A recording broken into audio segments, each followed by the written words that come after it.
Hello, my name is Josiah Ray, owner of jraystudios.com. I'm going to show you the steps you need to take in order to create a scatter diagram. And for this demonstration, I'm going to be using Microsoft Excel.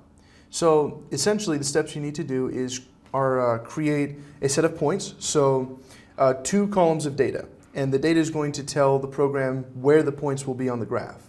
And then you select the data and insert a graph and select scatter. So I'm going to demonstrate that for you. Here I am inside of Excel, and I'm just going to generate some random data here real quick.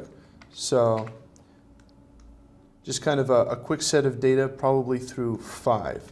And then just some other random numbers, anything I can think of. So there we go. Those are our data sets.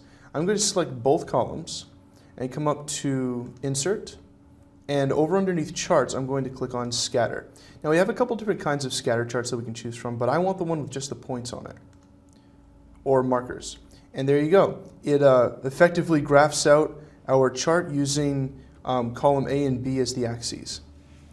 I hope you've enjoyed this short video on how to graph a scatter diagram using data points in Microsoft Excel. If you need any other information, please email me at josiah@jraystudios.com. I'm Josiah Ray.